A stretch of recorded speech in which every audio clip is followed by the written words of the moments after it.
Hello बच्चों, आशा करता हूँ आप सभी लोग कुशल मंगल होंगे। तो आज इस वीडियो में कक्षा 10 पाठ 7 जिसका नाम है नियंत्रण एवं समन्वय में पहला टॉपिक है हमारा। तो पहला टॉपिक है बच्चों नियंत्रण। अब नियंत्रण क्या होता है, कैसे इसको सरल भाषा में हम लिख सकते हैं, तो आइए देखते हैं। नियंत्रण व समन्वय कार्य जंतुओं में ये दोनों कार्य जो हैं जंतुओं में तांत्रिका तंत्र तथा रसायनों के माध्यम से अंतःस्त्रावी तंत्र द्वारा किया जाता है। ठीक है, किसमें? जंतुओं में। मगर पादपों मतलब पेड़ पौधों में केवल रासायनिक नियंत्रण पाया जाता है। ठीक है, तो ये पहला टॉपिक उम्मीद करता हूँ आपको समझ में आया होगा। अगर आपने पिछले लेसन्स की वीडियो को नहीं देखा है और अगर आप इसी तरीके से समझना चाहते हैं तो डिस्क्रिप्शन में आपको पार्ट 1 से लेके पार्ट 6 तक सारे के सारे लिंक उपस्थित में होंगे। ठीक है, अब चलते हैं अगले टॉपिक पर। ठीक है, समन्वय। ठीक है, समन्वय क्या है?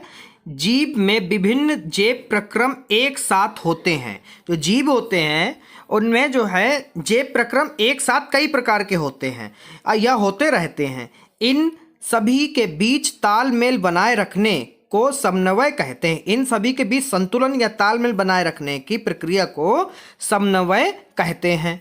अब अगला टॉपिक है बच्चों हमारा उद्दीपन। उद्दीपन में हम कैसे लिख सकते हैं? छोटी परिभाषा को रूप में, पर्यावरण में हो रहे ये परिवर्तन, कौन से परिवर्तन? नियंत्रण एवं समन्वय वाले, जिनके अनुरूप सजीव अनुक्रिया करते हैं, उद्दीपन कहलाते हैं। ठीक है, जैसे प्रकाश, ऊष्मा, ठंडा, ध्वनि, सुगंध और स्पर्श आदि। ठीक है, इसके आगे हम लोग पढ़ेंगे पौधे एवं जंतु अलग अलग प्रकार से उद्दीपन के प्रति अनुक्रिया करते हैं। ठीक है, जंतुओं में नियंत्रण एवं समन्वय। अब जंतुओं में नियंत्रण और समन्वय कैसे कैसे होते हैं, किस प्रकार से होते हैं, आइए अब आपको बताते हैं।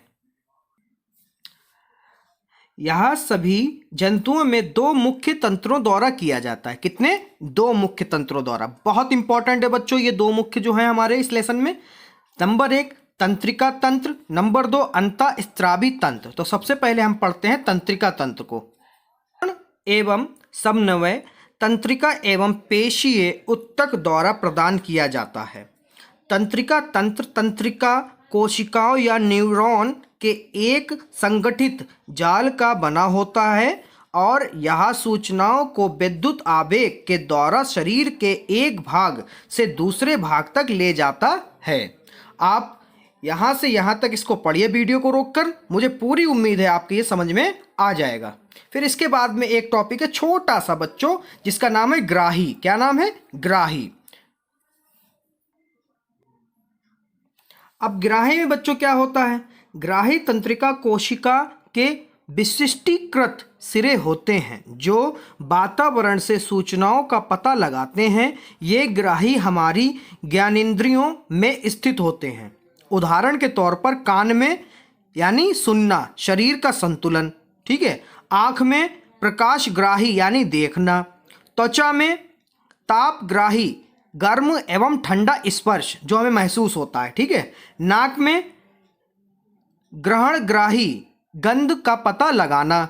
ठीक है, ये सब आपको शुद्ध हिंदी है, थोड़ा हमारी दैनिक भाषा है। ठीक है, जीभ में यानी जीभा में रस संवेदी ग्राही यानी स्वाद का पता लगाना।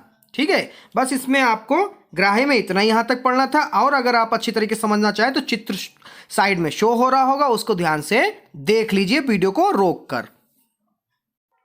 ऊपर मैंने अभी एक हेडिंग पढ़ी थी न्यूरॉन। अब न्यूरॉन क्या होता देखिए, तंत्रिका कोशिका यानी न्यूरॉन, यह तंत्रिका तंत्र की संरचनात्मक एवं क्रियात्मक इकाई है। प्रत्येक तंत्रिका कोशिका तंत्रिका आवेग की ग्रहण करने व शरीर एक भाग से दूसरे भाग तक तांत्रिका आवेग के संचरण हेतु विशिष्ट रूप से अनुकूलित होती है, जैसे आप चित्र में देख सकते हैं।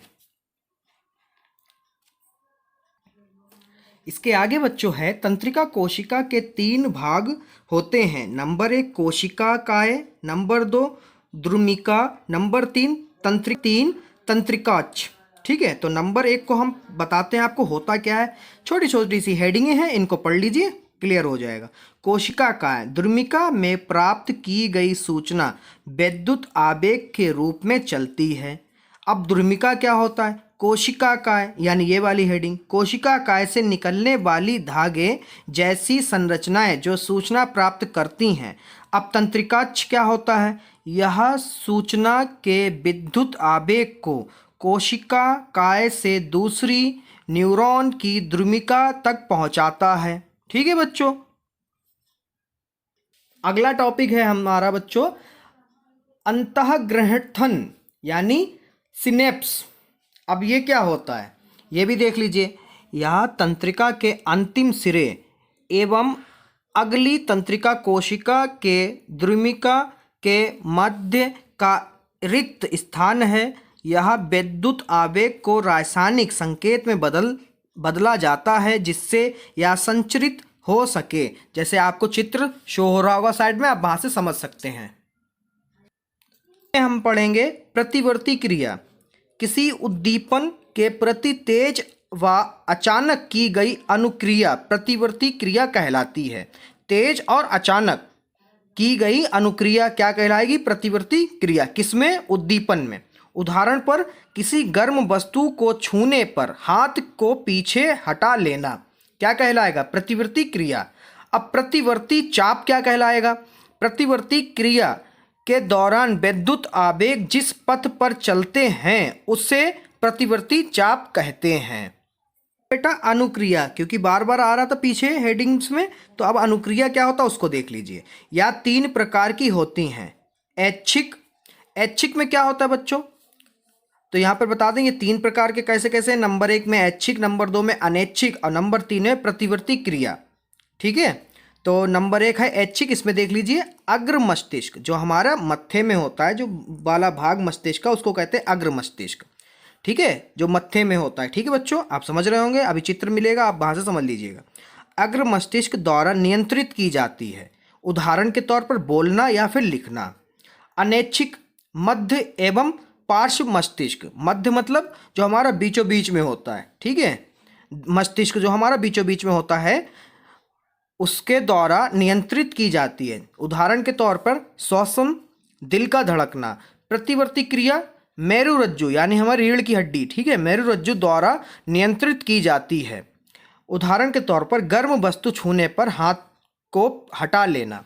ठीक है, टॉपिक हमारा प्रतिवर्ती क्रिया में क्या होता है, प्रतिवर्ती क्रिया की आवश्यकता क्यों होती है। ठीक है, तो कुछ बुक्स में ऐसे लिखा होगा, कुछ बुक्स में ऐसे लिखा होगा, मगर चीज़ एक ही होगी। तो आइए देखते हैं इसको।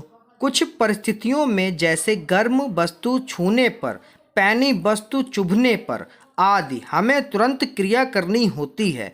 यह अनुक्रिया मस्तिष्क के स्थान पर मेरुरज्जु से उत्पन्न होती है जो जल्दी होती है, जैसे चित्र नंबर आप 7.8 में देख सकते हैं।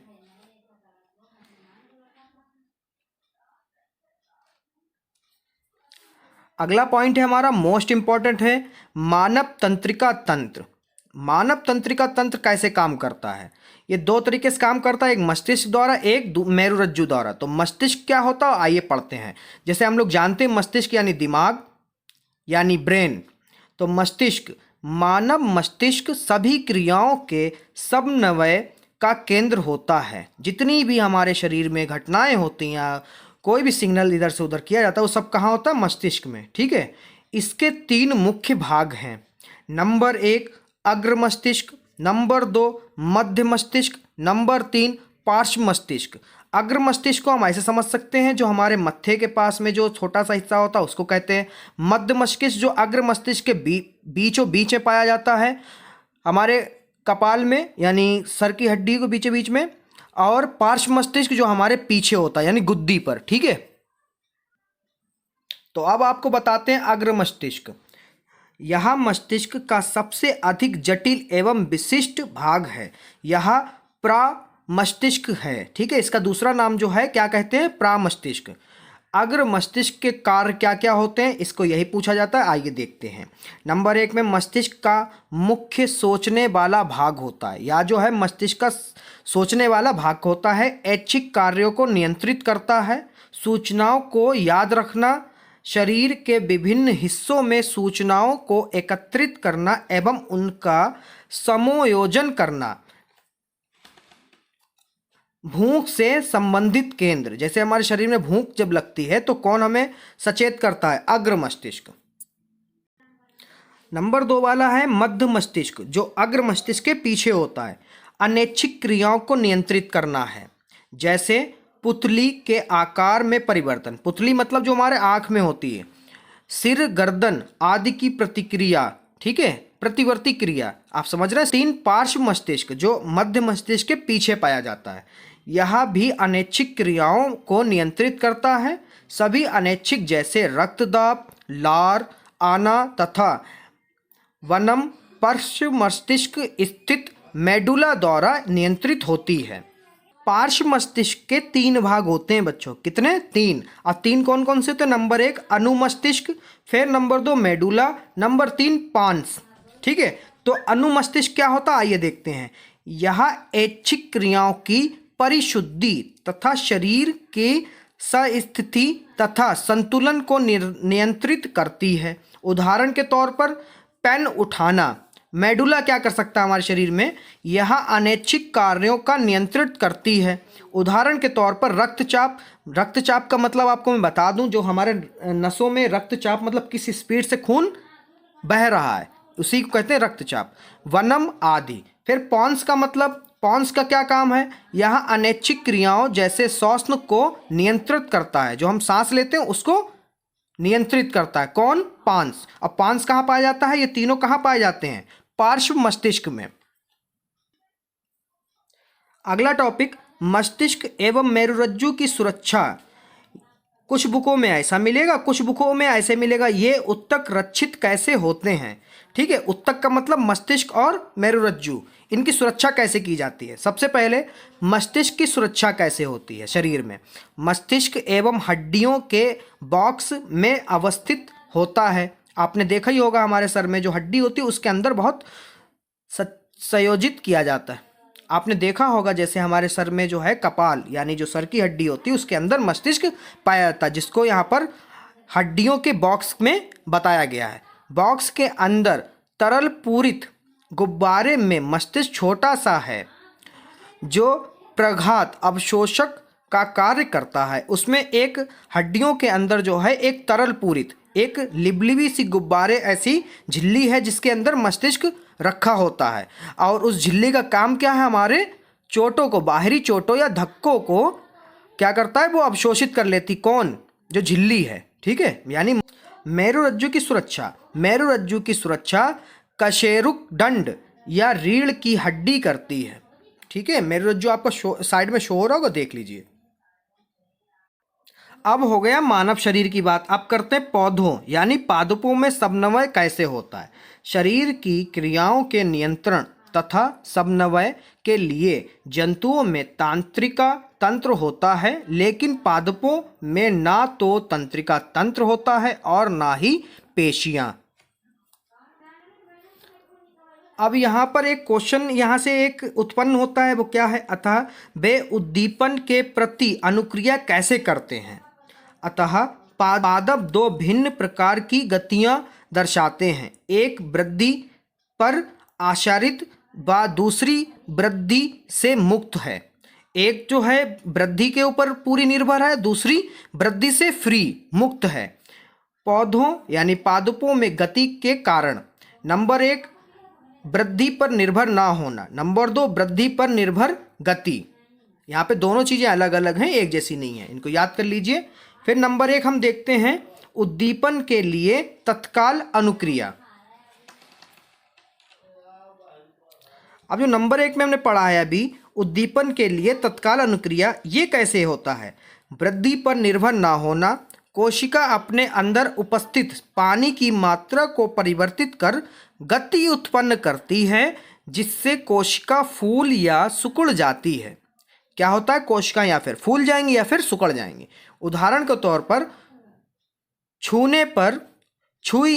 अब छूने पर कैसे होता है? छुई मुई पौधे की पत्तियां का सिकुड़ना। चित्र में जैसे आप देख सकते हैं 7.15 में साइड में शो हो रहा होगा, देख लीजिए बच्चों। नंबर 2, वृद्धि के कारण गति। ये दिशिक या अनुवर्तन गतियां उद्दीपन के कारण होती हैं। तो इसमें एक पॉइंट हमारा हेडिंग बन जाती है। प्रतान, प्रतान का वह भाग जो वस्तु से दूर होता है, वस्तु के पास वाले भाग की तुलना में तेजी से गति करता है, जिससे प्रतान वस्तु के चारों तरफ लिपट जाती है। जैसे आपने देखी होंगी बेला एला बेल एल नहीं होती हैं, वही चीजें। फिर एक और टॉपिक है वृद्धि के कारण गति। प्रकाशानुवर्तन, प्रकाश की तरफ गति, मतलब प्रकाश की खोज में ऊपर बढ़ते चले जाना। फिर है गुरुत्वानुवर्तन, पृथ्वी की तरफ या दूर गति, पृथ्वी से दूर हटना। रासानुवर्तन, परख नली की अंडाशय की तरफ गति, ठीक है। जलानुवर्तन, पानी की तरफ जड़ों की गति। अब जड़ें किसकी तरफ भागेंगी? पानी की तरफ। अब जो है बच्चों आप पढ़ेंगे पादप हार्मोन्स। अब हार्मोन्स एक मोस्ट इंपॉर्टेंट टॉपिक है जो पूछा जाता है, तो इसको ध्यान से पढ़िएगा।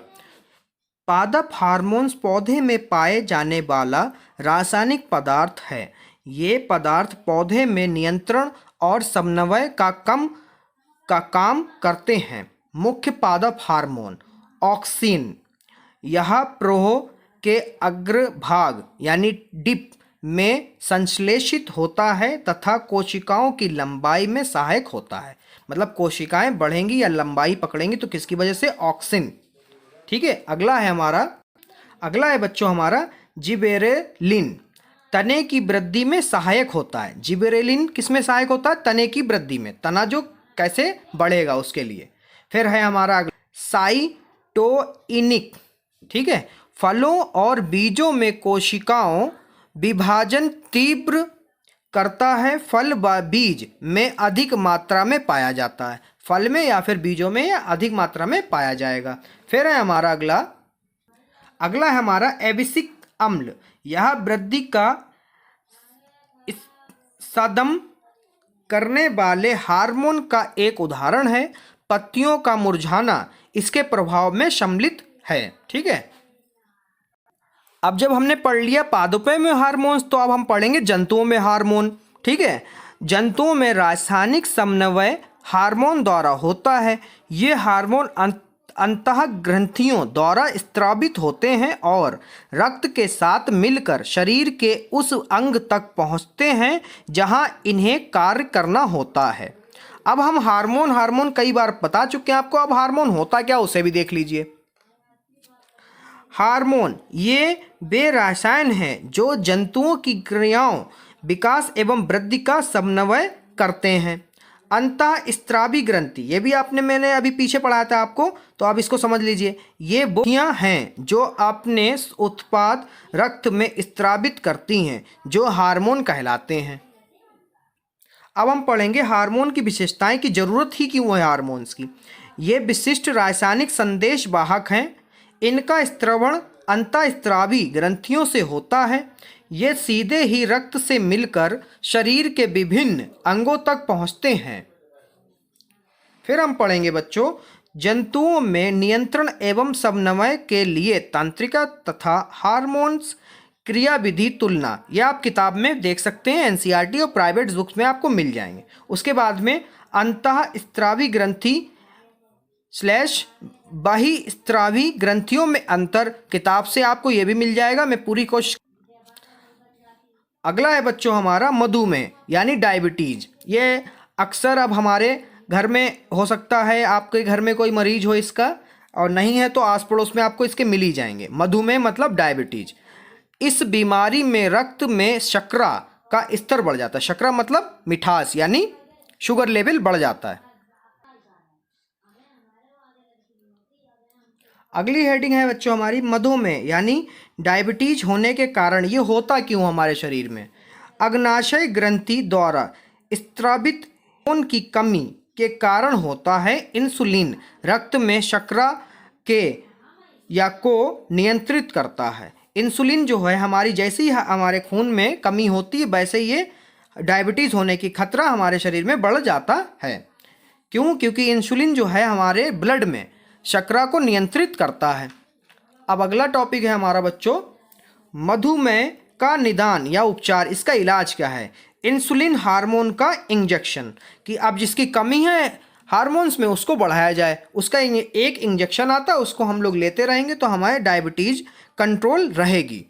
अब अगला है हमारा पुनर्भरण क्रिया विधि, बहुत इंपॉर्टेंट है, आपके टिप्पणी करने पर आता है।